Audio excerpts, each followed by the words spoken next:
Salut à toutes et tous, c'est Jeff. Aujourd'hui dans Bibi Blabla, nous allons voir pourquoi si vous ne savez pas ce que vous êtes en train de jouer, ce n'est pas grave parce que eux non plus. Voilà donc, en attendant le visionnage qui va être bien entendu passionnant les amis, je vous invite à vous abonner à ma chaîne YouTube et comme d'habitude à cliquer sur la petite cloche par-ci ou par-là pour être averti des prochaines notifications.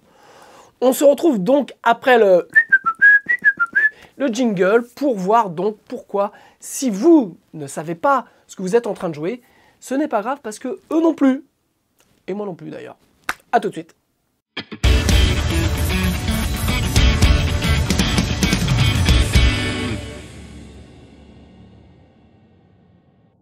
Ok, donc avant de voir pourquoi ce n'est pas grave si vous ne savez pas ce que vous jouez, je vous invite à aller faire un petit tour en bas dans le descriptif. Vous avez des e-books gratuits à télécharger les gars, c'est gratuit, c'est gratuit. Donc allez-y. Et pour ceux et celles et ceux plutôt qui veulent aller un peu plus loin, vous avez des formations qui sont payantes. Voilà, payantes. Pour notamment une formation sur Cubase, donc la formation Cubase même pas peur, pour apprendre à se servir de Cubase, mais aussi et surtout à savoir faire des enregistrements propres en home studio. Vous avez la formation sur les EQ, apprendre, entendre et comprendre les EQ. Vous avez la formation sur comment enregistrer son groupe avec seulement 4 micros et un laptop dans un local de répète. Voilà, je vous laisse aller y faire un tour. Et pour celles et ceux qui aiment Bibi Blabla et qui veulent me sponsoriser et me payer une bière, vous avez un petit lien PayPal pour faire un don. Voilà, ça fait toujours plaisir. Donc, pourquoi si vous ne savez pas ce que vous jouez, ce n'est pas grave parce que eux non plus. C'est quelque chose, en fait, c'est un des sujets que j'avais écrit, alors pas exactement comme ça, et que je voulais faire depuis un moment, puisque en fait, on me pose souvent la question sur l'enseignement de la musique. Dois-je mettre mes enfants au conservatoire? Quel prof peux-tu me conseiller pour apprendre la guitare? J'ai acheté une guitare classique à mon fils, puisqu'il veut faire de la guitare, mais je constate que l'engouement n'est pas au rendez-vous. Voilà, donc en fait, rapidement en posant des questions, on se rend compte que, et pour l'avoir vécu moi aussi avec la flûte à bec, les gamins, les mômes s'en foutent du solfège, s'en foutent de tout un tas de trucs. Ce qu'ils veulent, eux, c'est faire de la musique, c'est s'éclater. Alors, ce que je dis bien souvent aux parents, j'ai absolument rien contre les conservateurs, mais je leur dis, mais mettez pas vos mômes en conservatoire, puisque pour l'instant, on est dans l'instrument plaisir, on est dans l'apprentissage, on est dans, voilà, dans la communication. Voilà. Donc, le conservatoire va... c'est pas une critique, hein, j'essaye de peser mes mots, mais va peut-être aller un peu trop loin par rapport aux ambitions de vos enfants aujourd'hui, qui est simplement de se faire plaisir. Donc, je sais de quoi je parle, puisque en fait, parce qu'il y a très longtemps, j'ai commencé la musique dans mon petit village, à Whitdy, joli village. J'ai commencé donc la musique à faire de la flûte à bec, parce qu'il n'y avait que ça. Voilà, il y avait un prof qui tournait, et donc le seul prof qui se déplaçait, je vous parle de ça, on est au début des années 80 les amis, hein, qui se déplaçait dans le village. Je me souviens bien de sa tête à ce monsieur-là, qui était très gentil. C'était donc pour la flûte à bec. Donc j'ai fait de la flûte à bec, j'ai fait du solfège, parce que hors de question de faire un instrument sans apprendre le solfège. Donc la flûte à bec me plaisait bien, le solfège me faisait chier. Et puis après j'ai arrêté la flûte à bec, j'ai continué le solfège. Et voilà, donc moi ce qui m'amusait dans le solfège, c'est quand le prof jouait les notes au piano et moi je reconnaissais les notes ou les accords. Bon, voilà, ça c'était le truc qui m'amusait. Après d'écrire les notes et tout ça, ça me saoulait quoi. J'allais déjà à l'école la journée, c'était pas pour le soir me taper ce genre de truc. Bref, donc à chaque fois qu'on me pose la question, oui mais s'il n'apprend pas le solfège, il ne pourra pas faire de musique. Et c'est là le propos de mon sujet. Et en fait, le truc, c'est qu'il y a énormément de musiciens connus ou inconnus qui ne savent pas jouer, enfin qui ne savent pas écrire la musique, qui ne savent pas réellement ce qu'ils font. Et un jour, donc voilà, c'était un sujet qui était écrit dans mes petites notes pour la Bibi Blabla, et un jour je suis tombé sur donc Rick Beato qui fait, donc si vous ne connaissez pas allez voir Rick Beato. Je vous ai mis le lien de la vidéo dont on va parler aujourd'hui. Donc, il fait un What Makes the Song Great. Donc, c'est une série qu'il a. Il explique pourquoi tel titre est vraiment bien. Donc, il part soit sur la composition, soit sur les arrangements, soit sur la production. Bref, ça dure 20 minutes. Allez le voir. C'est super bien fait. Rick est vraiment un des plus gros youtubeurs dans le monde musical. Et ce mec est une tronche. Bref, il sait de quoi il parle, puisqu'il connaît vraiment tous les accords. Enfin, vous allez voir, le mec est surpuissant. Je vous recommande d'ailleurs, je touche rien dessus, mais je vous recommande d'aller acheter son livre, le Beato Book, qui est un pavé de 300 ou 500 pages. Enfin, moi, je l'ai acheté. J'ai commencé à regarder des trucs. Bref, ce mec est une tronche. Et en plus, j'aime beaucoup son projet, puisque son projet, comme les écoles de musique aux États-Unis sont hors de prix, pareil en France, mais voilà, il sait que beaucoup de personnes ne peuvent pas se payer cet enseignement, donc en fait, il le donne gratuitement sur sa chaîne YouTube qui a 1 500 000 personnes, et c'est des vidéos qui tournent à 800 000 vues, 1 million de vues, et il en sort 3 ou 4 par semaine. Donc, allez regarder Rick Beato. En plus d'apprendre de la musique, vous allez apprendre l'anglais, voilà, parce qu'en plus, ce mec-là a un super accent. Et c'est toujours un bon exercice. Bref, aparté. Et donc, je tombe sur What Makes the Song Great, épisode sur Smells Like Teen Spirit, donc de Nirvana. Et il y a un moment, il dit quelque chose de fantastique. C'est ça.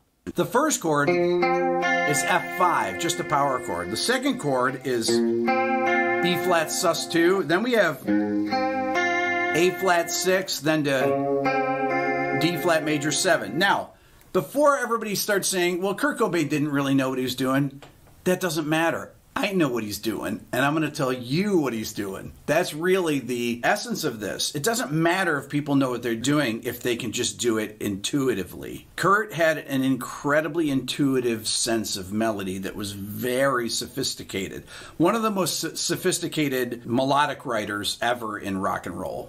Voilà, donc il vous décortique complètement les accords de Nirvana, la mélodie, voilà, donc il le fait avec ses mots à lui, avec vraiment les changements modal, avec tout ça. Et en fait, il vous dit que peu importe que Kurt Cobain ne savait pas ce qu'il faisait, lui, Rick Beato, le sait. Et en fait, voilà, c'est un peu, comme on dit, deux salles, deux ambiances. C'est que vous avez ces deux salles, ces deux ambiances dans la musique. Vous avez des gens qui sont musicalement, qui connaissent vraiment absolument tout.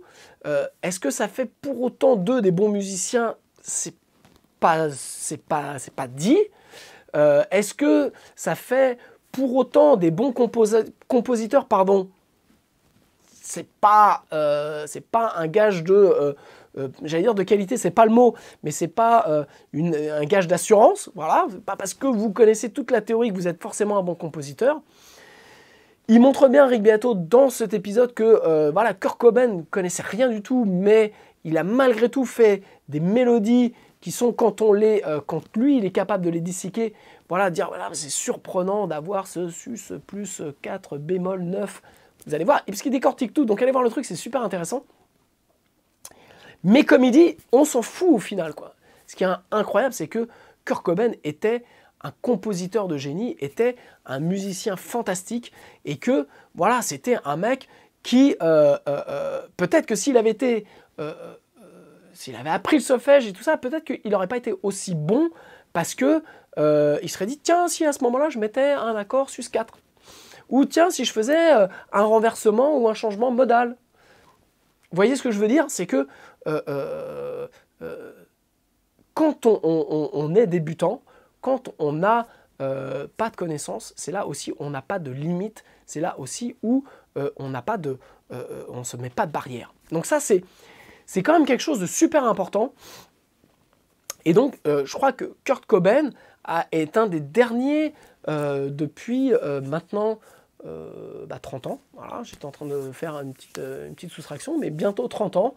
Depuis 30 ans, on n'a pas eu ça dans le monde de la pop musique rock. Ce tsunami, je dirais, surtout sur une musique qui était super agressive, qui était très dark. Voilà, donc je pense que Kurt Cobain a marqué les esprits par sa musicalité, par ce qu'il a mis dans sa musique. Et donc, voilà, donc ça c'est le point où vous pouvez prendre l'exemple de Kurt Cobain qui ne savait pas ce qu'il chantait, jouait pas très bien de la guitare, et pour autant est devenu, a fait Nirvana et a créé des chansons qui resteront au même titre que les Beatles, voilà, dans le marbre du rock and roll. Voilà, donc ça c'est le point. Et puis après, vous pouvez, il y en a plein des exemples, donc je ne vais pas tous vous les faire parce que, voilà, mais vous prenez Hans Zimmer, qui est le célèbre compositeur de musique de film, qui lui a appris le piano, il a commencé à prendre des cours, je crois qu'il en a pris 15 jours quand il avait 5-6 ans, bref, et il a arrêté parce que ce type d'enseignement l'emmerdait, et il a tout appris autodidacte, et aujourd'hui, voilà, il travaille, entre guillemets, de façon autodidacte. Bah, il a fait, pareil, une très très grande bande originale de films, et c'est un des scoristes, un des compositeurs de musique de film les plus recherchés, les plus en vue. Voilà, donc vous avez de mémoire, je crois que Junkie XL aussi, pareil, qui fait aujourd'hui maintenant des musiques de films, pardon, et aussi autodidacte. On prend l'exemple de Stevie Ray Vaughan. Voilà, je crois bien que Stevie Ray Vaughan est un bluesman et jouait de façon complètement autodidacte. Vous pourriez prendre B.B. King. Voilà, prenez tous ces gens-là et dites-vous bien que ces gens ne savaient pas ce qu'ils faisaient. Et en fait, c'est un peu comme, je dirais, la différence entre un musicien et un journaliste, c'est qu'il y en a un qui fait la musique et l'autre qui parle de la musique de l'autre, quoi. Vous voyez? Donc, il y a des gens pour parler et puis il y a des gens pour faire. À vous de savoir un petit peu dans quelle catégorie vous vous situez, et surtout, ne vous mettez pas, ne soyez pas, faites taire votre auto-saboteur qui dit « Ouais, mais moi, je ne peux pas faire de musique parce que je ne connais pas la théorie. » On s'en fout, je ne la connais pas non plus. J'ai fait donc un tout petit peu de solfège quand j'étais gamin. J'ai réétudié un peu la musique quand j'étais au Musician Institute, donc de Los Angeles. Mais je n'y suis pas resté suffisamment longtemps. Et en plus, parce que je me souviens, c'était pareil, j'allais dans des cours. Moi, j'étais inscrit, donc j'y suis resté 3 mois. J'étais inscrit au cours, on va dire, du soir, pour ceux qui ne pouvaient pas suivre la scolarité d'une année. Donc moi, j'y étais que pour 3 mois. Donc j'ai pris les cours du soir, qui étaient les cours un peu débutants. On voyait un petit peu de théorie. Moi, je jouais déjà la guitare depuis 3-4 ans, 4 ans, on va dire. Et donc, j'y allais, bon, voilà, je voulais c'était le GIT, voilà, on voyait ça dans les magazines et on se disait, waouh, c'est le truc où il faut aller. Donc, je suis parti à Los Angeles, je me suis inscrit au cours du soir. Et puis, en fait, l'intérêt, donc j'ai mon pote David qui m'avait dit... inscris-toi au cours du soir, et en fait l'intérêt c'est que tu vas avoir une carte d'accès au cours, et après tu pourras malgré tout accéder aux cours dans la journée, donc sur les comment ça s'appelle, les cours de l'année, et en fait tu iras juste te présenter au prof, et tu verras. Alors déjà c'est un truc qui est fantastique là-bas, c'est qu'en effet j'ai fait ça, j'allais voir les profs, et je leur disais écoutez, moi je suis inscrit dans tel cursus, mais voilà, j'aimerais bien suivre votre cours, et forcément les profs disaient mais viens, mais bien entendu, vas-y, viens suivre, d'avoir cette démarche-là, de vouloir en savoir plus, d'en comprendre plus, c'était super. Donc je me suis retrouvé dans les cours où il y avait de la théorie, et à chaque fois, moi pareil, je disais, mais je sais pas la théorie, c'est pas grave. Et donc je me souviens notamment avoir suivi des cours de Karl Schroeder, si ma mémoire est bonne, David me corrigera s'il regarde cette vidéo-là, mais... et en fait, il vous expliquait la musique de façon simple, de façon organique. Et donc, en fait, déjà, ne serait-ce que la mesure des temps dans le langage anglo-saxon est, je trouve, vachement plus simple. Bref, c'est un peu comme la compta que j'ai étudiée aussi en Écosse. La compta du anglo-saxon est plus simple à comprendre que la compta française. Bref, tout ça pour dire que la musique est affaire d'émotion, est affaire de sensibilité, est affaire de langage. Vous pouvez dire plein de choses avec peu de mots. Le principal, c'est déjà de dire des choses. Voilà, vous avez des gens qui ont une grande culture, qui connaissent plein de mots, mais quand ils disent des choses, c'est de la merde. Donc, c'est c'est vraiment un peu la même chose. N'ayez pas ce complexe du musicien autodidacte, du musicien qui ne sait pas, puisque ça ne vous empêche pas de faire de la musique. Regardez, dans le hip-hop aujourd'hui, prenez les musiciens de blues. Voilà, tout ça, c'était des musiciens autodidactes qui jouent avec leur trip. Et Kurt Cobain est le meilleur exemple, je dirais, de cette théorie. Alors forcément, si vous voulez devenir musicien de studio, ça peut être compliqué pour vous si vous ne savez pas lire la musique. Maintenant, j'essaye de retrouver depuis un moment, et bon, je ne retrouve pas, donc peu importe, mais il y a un musicien de studio qui, pareil, ne sait pas lire la musique, et donc qui expliquait que il avait développé un système de notation différent, et en fait, il écoutait les parties, il était capable d'écouter le morceau sur lequel il devait travailler une fois ou deux, donc en arrivant en studio, de prendre un type de note que lui comprenait pour pouvoir, j'irais, répondre. On s'en fout que vous sachiez ou pas ce qu'on a besoin en studio, c'est d'avoir quelqu'un d'efficace, un musicien efficace qui est capable de faire. Donc, ce que je veux dire, c'est que même ça, vous avez possibilité de contourner. Faites confiance à vos oreilles, travaillez vos oreilles, travaillez votre instinct. Et ça, c'est quelque chose d'important. Après, je ne suis pas en train de faire l'apologie de ne pas connaître la musique. J'aimerais aujourd'hui en savoir un peu plus. J'aimerais prendre un peu plus de temps pour étudier les choses.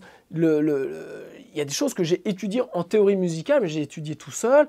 Et j'en ai fait surtout mon propre bagage, mon propre langage. Donc ça, c'est important. J'ai disséqué des titres. J'ai été regarder, tiens, c'est quoi ces accords? Ah, ça me plaît bien.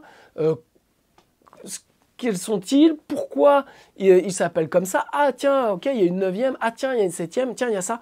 Donc voilà, donc je suis aussi assez limité, mais ça ne m'empêche pas de faire de la musique, ça ne m'empêche pas de travailler, et je fais plus confiance à mes oreilles, et c'est ça que j'essaie de bien travailler pour pouvoir faire de la musique.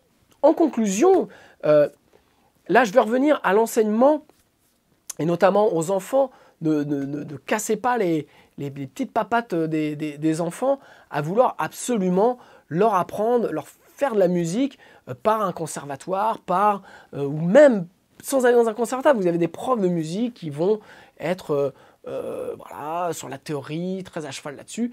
Et en fait, le môme va se faire chier, quoi. Donc la musique, c'est avant tout, c'est un espace de liberté, c'est un espace d'expression. Moi, quand j'ai commencé la guitare, c'était la guitare électrique, la disto, et bam, on envoie, parce que putain, c'était une bouffée d'air. Donc je pense à des parents et des enfants que j'ai vus où vraiment le môme on dit je t'ai acheté une guitare acoustique. Parce que, mais non, il n'a pas envie d'une guitare acoustique, lui, il ne veut pas apprendre sur une guitare acoustique, il va apprendre sur une guitare électrique. Et ça, c'est toute la différence. Donc, écoutez vraiment les besoins de vos enfants, et ne pensez pas, si vous ne connaissez pas, pensez pas que c'est le conservatoire, c'est ça. Trouvez, lui ou elle, un bon prof qui va surtout répondre à ses attentes. Si il aime écouter Led Zepp, et qu'il a 7 ans, eh bien, il va avoir envie de jouer du Led Zepp ou du AC/DC. S'il aime, il fait du piano, s'il aime écouter, je ne sais pas, Snoop, eh bien, il faut lui apprendre des morceaux de Snoop Dogg. Enfin voilà, faut aller dans le sens de ce que les gens aiment, et il n'y a pas de règles. Voilà, donc, pour conclure, voilà, Kurt Cobain, au grand autodidacte, a été honnête, je pense, vis-à-vis de lui, ce qu'il a envie de faire. Je pense que c'est ça qui l'a tué aussi. Et il a été aligné sur ce qu'il voulait. Peu importe qu'il sache ou qu'il comprenne le fond de ce qu'il faisait, la théorie de ce qu'il faisait, quelque part, on s'en fout. Ce qu'il faisait, c'est qu'il le faisait bien. Et c'est le résultat, je dirais, qui compte, qui importe.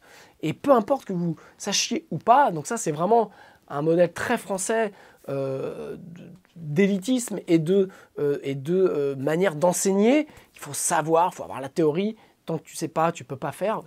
Si, merde, moi je fais des bœufs bourguignons et je ne suis pas cuisinier pour autant, vous voyez, je sais pas, je le fais comme ça. Donc c'est un peu la même chose, quoi. Ne vous mettez pas de barrière.